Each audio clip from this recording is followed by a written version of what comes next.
Dear students of the third secondary stage, welcome back to our episode on the Egyptian TV. Today we're going to have a very interesting lesson that we're going to take together. It's called If I Can Stop. This is a poem with Emily Dickinson.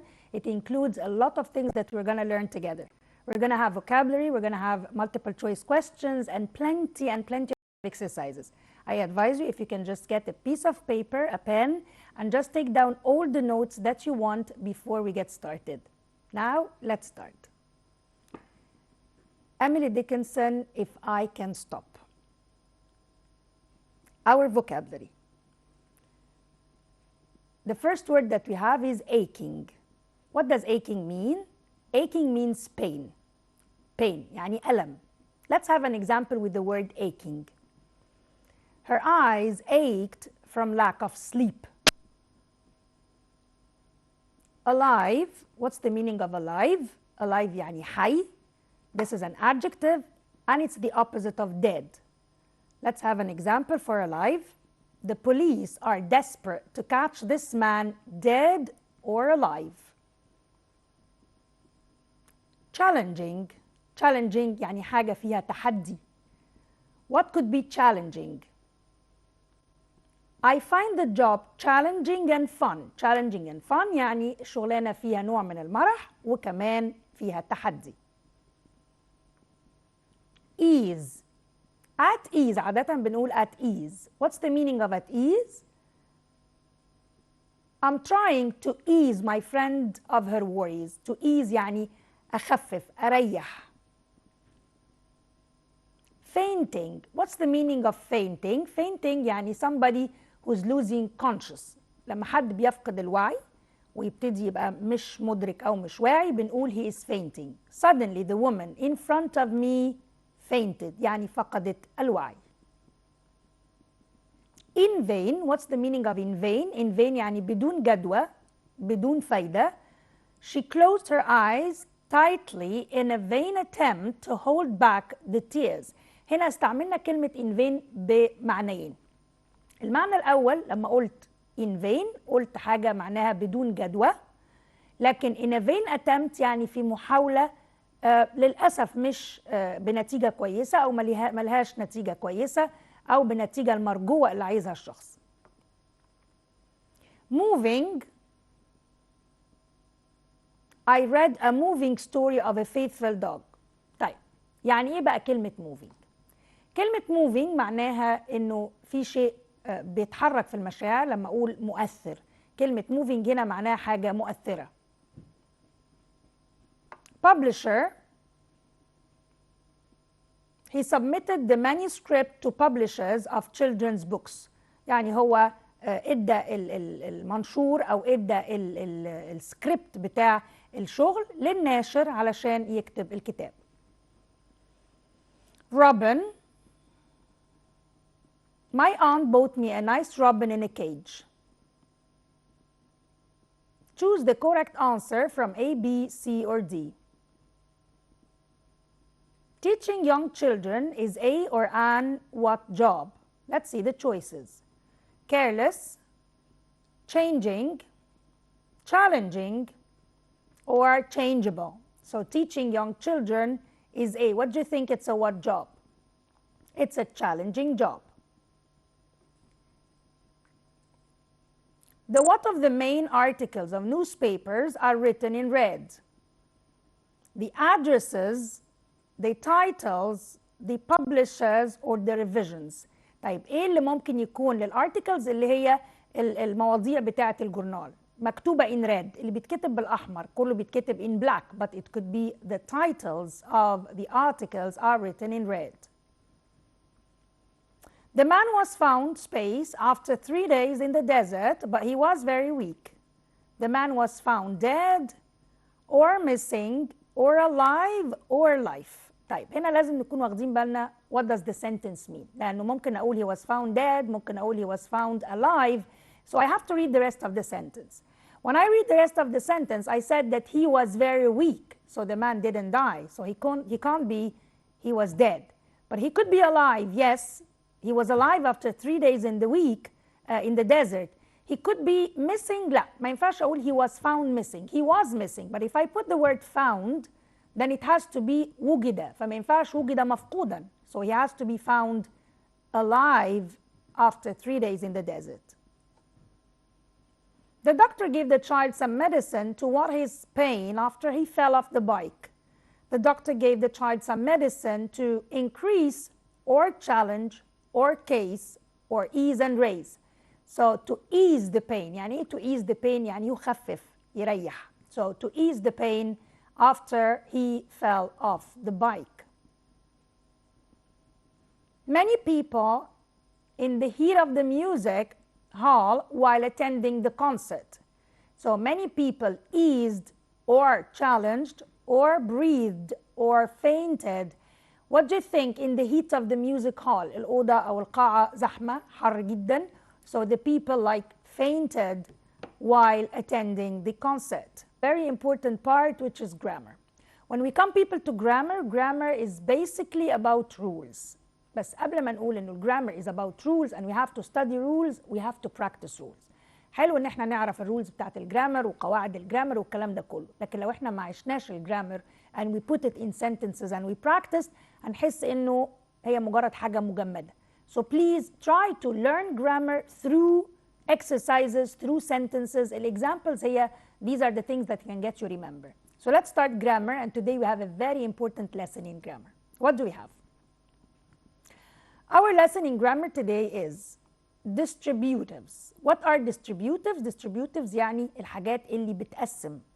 When I say all, both, half, each, every, either, neither or none. يعني لما احب اتكلم عن حاجه واقول كل اللي موجود. So all what is there.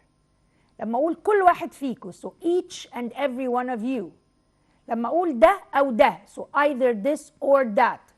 طب لا ده ولا ده. يبقى neither this nor that. طب ولا حاجه من اللي موجود. So it's none of that. فانا كاني بتكلم على ازاي اقدر اقسم what I have with using these words. What are distributives? Why are we studying them today? Let's see. They are all, both, half, each, either, neither, and none. Now let's speak about all. All هي كل. So when I say all cheese contains protein, يعني كل التشيز الموجود بيبقى فيه بروتين، مفيش حاجة بتخرج منه.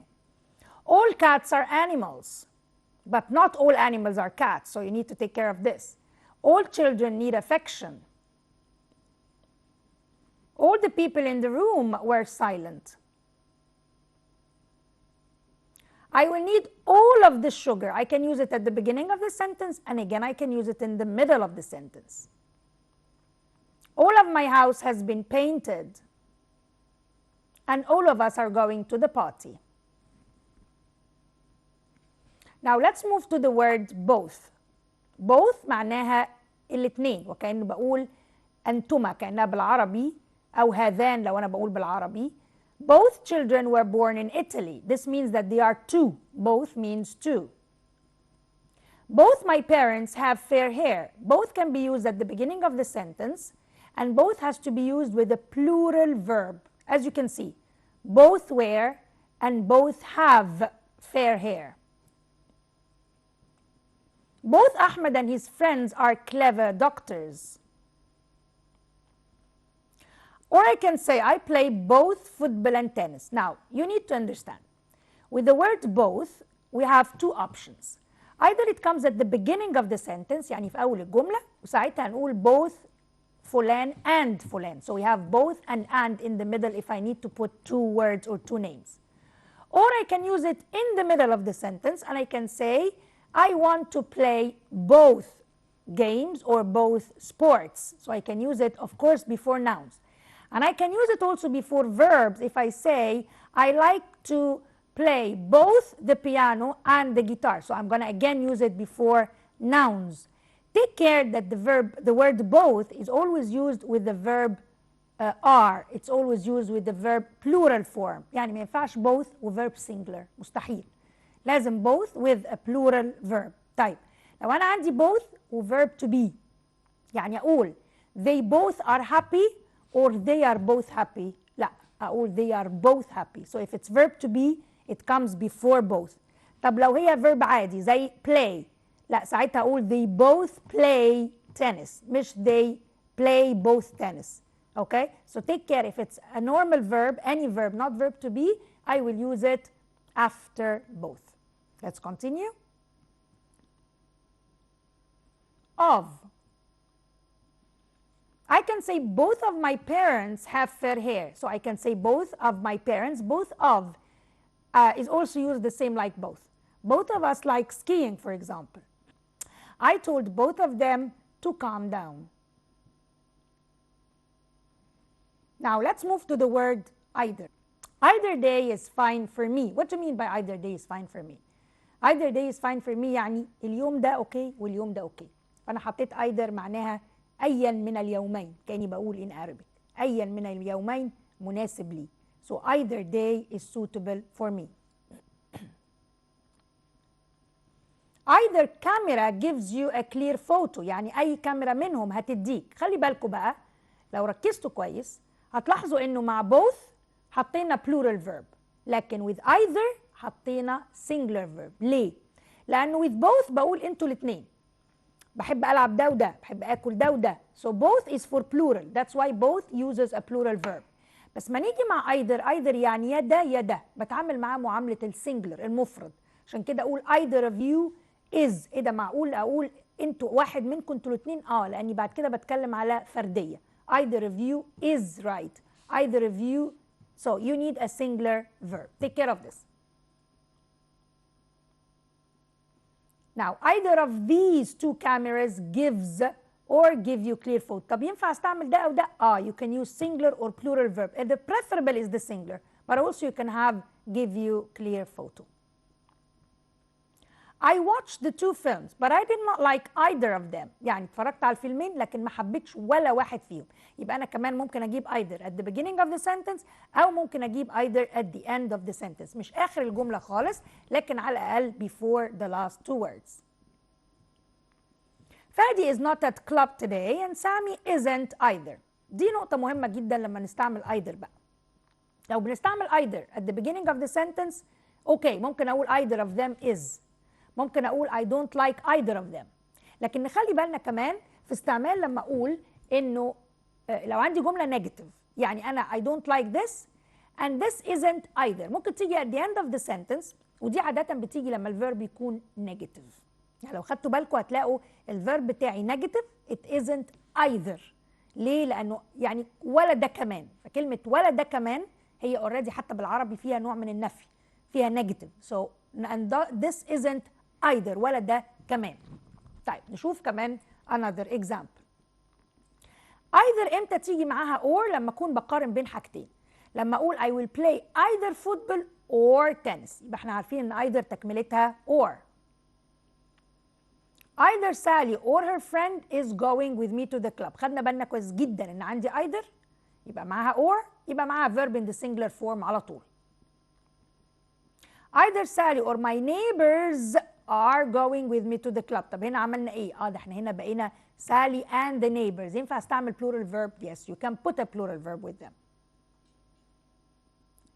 Now let's move to neither. Neither يعني كأني بقول ولا ده in the negative form. and neither already هي negative يعني neither كأن either ومحطوط لها not. أهم حاجة موجودة عندنا في neither إن neither is usually singular verb. عمري ما بحط مع neither a plural verb. neither chair is any good يعني ولا chair موجود كويس وكأني بشيل كله فبعد كده بخليه singular. neither brother is coming tomorrow.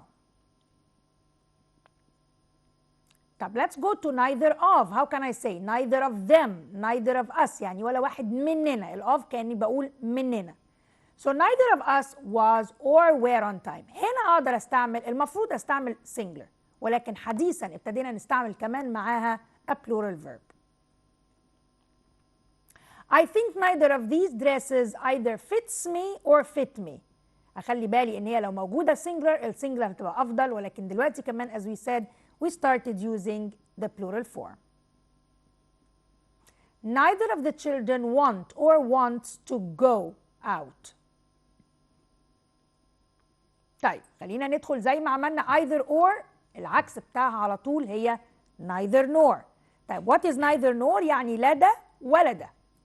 I will play neither football nor tennis. كنت بقول في الأول I will play either football or tennis، يعني هلعب ده أو ده. دلوقتي بقول I will play neither football nor tennis، يعني لا هلعب لا ده ولا ده. Neither Sally nor her friend is going with me to the club. Neither Sally nor my neighbors are going with me to the club. طيب let's go to every and each. Every and each يعني كل أو حاجة واحدة من الكل. every and each بيتعاملوا نفس المعاملة زي بعض. يعني لو قلت everyone is happy زي ما أقول each one is happy. معقولة الكل زي الفردية؟ لأن أنا بقول الكل وكأنهم حاجة واحدة. يعني everyone in the class should do something. Each child received the present. كل واحد من الولاد استلم هدية. Every child received the present. Both give the same meaning. طيب what about each? Let's see it in particular. She was holding an apple in each hand. يعني هي ماسكة تفاحة في كل إيد. In each hand. مش هقول in every hand. لكن تعالوا نشوف مع every. What are we going to say?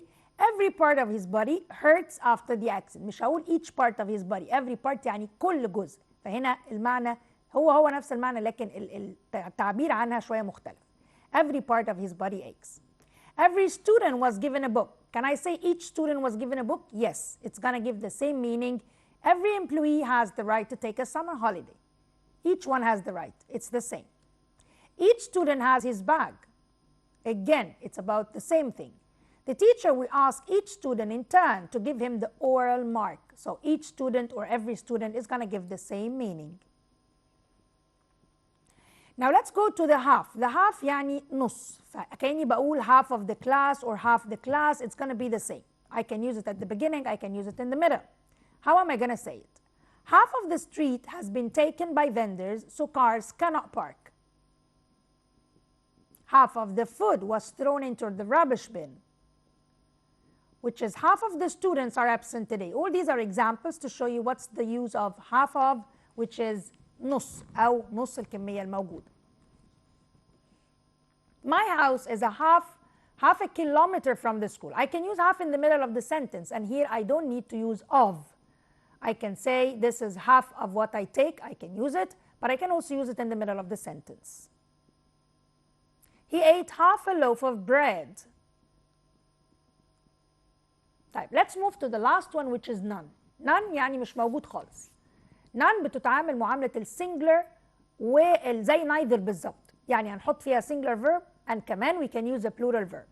I can say none of the students follows or none of the students follow the orders. So I can use a singular verb and I can use a plural verb. Now we're going to get into the exercise. Choose the correct answer from A, B, C, or D. Spaceman in the concert wore a suit. All, each, half, or both. So here, what am I going to use is based on the information, is based on the verb. لو أنا قلت all man, man is singular، يبقى مش ممكن تبقى all man، لازم تبقى plural. Each man ممكن تبقى each لأن دي فردية. Half man مفيش حاجة اسمها نص. Both man كمان man لازم تبقى plural. يبقى هنا ما عنديش غير each man in the concert wore a suit. Space child should go to school. All child برضو نفس الكلام. Each child, every child, or both. I can say each child should go بس each child يعني كل واحد منهم لوحده. لا, it has to be every عشان يبقى كلهم مع بعض. So every child should go to school. Space guards were caught sleeping. أنا عندي already guards plural. طب ينفع أقول either guards ده لازم واحد. Each guards لازم singular now ده مش singular. Every guards برضو نفس الكلام. لكن عندي all plural word و plural verb يبقى all guards were caught sleeping. Space of his parent will go to the school to attend the meeting. Half of his parent لازم كانت تبقى plural ومش معقول half of his parents. Either of his parent كمان ما تمشيش. Every of his parent or all of his parents. So what do you think it's going to go? Will go to school to attend the meeting. It should be either of his parents, واحد من الاثنين يا ده يا ده will go to the school to attend the meeting. Spaceman was willing to work on Sundays. Again, man is singular. Neither man ولا واحد منهم. Both man كانت لازم man تبقى plural. All man again كانت لازم تبقى plural. None man مفيش حاجة اسمها none man. So it has to be neither was willing to work يعني ولا ده ولا ده. The cake was cut into 6 pieces, so 3 of us ate of it and we kept the other 3 pieces until later. So what did we eat? Both of it, it cannot go. All of it and we kept the other 3 بالمعنى ما تمشيش. Half of it and we kept the other 3 pieces, or none of it and we kept the other pieces. طبعا what are we going to say? We ate the half of the cake لأنه سيبنا الثلاث أجزاء، يعني كأننا قسمناها على 4 وكلنا نص وسيبنا البارت الباقي. Space that glitters is not gold. دي مقولة مهمة حلوة قوي. Is it half that glitters؟ احنا بنقول كل ما يبرق هو عادة ليس ذهبا. So half that glitters, the meaning doesn't match. All that glitters, I think it matches. Either that glitters and every that glitters. So of course we usually say all that glitters is not gold. طب ليه هنا قلنا all ومشيت مع ان هي بنتكلم على كل وعندي الverb singular؟ لانه الجولد is uncountable، وعشان كده قدرنا نستعمل معاها all والverb يفضل singular علشان it's an uncountable noun. Space of the parents was waiting for their kid. خلي بالي انه was waiting is singular. So each of the parents, all of the parents for plural, half of the parents نصهم, and both of the parents.